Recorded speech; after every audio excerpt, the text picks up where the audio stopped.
ដងវាយថ្វាយបារមីព្រះអង្គមានឫទ្ធិលើអ្វីអ្វីសន្តោប្រណីសត្វលោកផង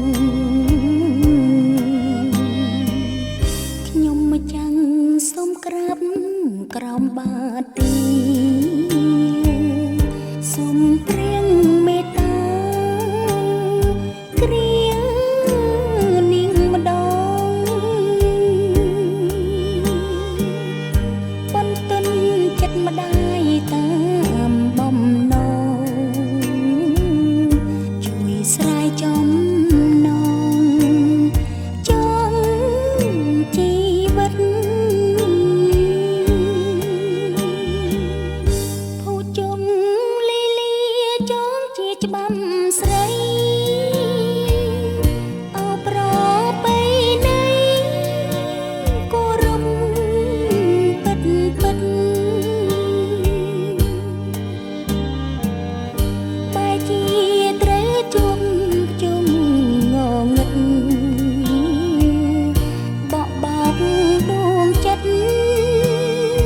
ឥតមេត្តាសែងធូបអនដែតគ្មានគោលដៅក្តីទុក្ខសោកសៅហួងប្រាថ្នាព្រះអង្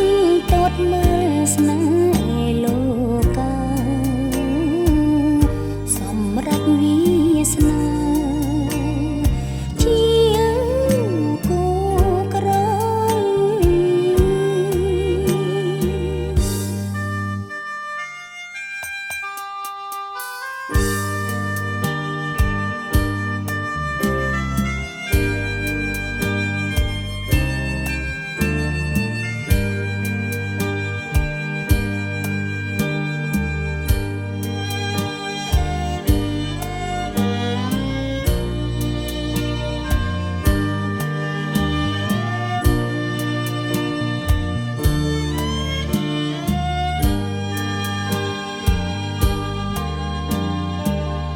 ស្នេហ៍ពិតជួបពិត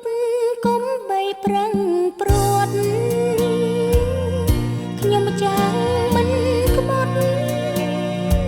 ពីអឹងសាសង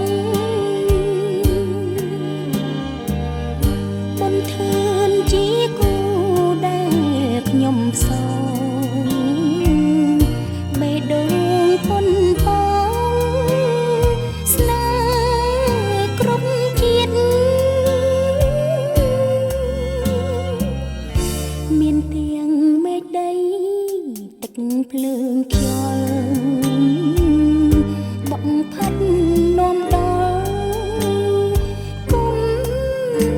បីឃ្លាតសូមអើយម្សិលមិញមានម្ដងទៀតទ្រង់សែនចង់អៀតបើព្រួត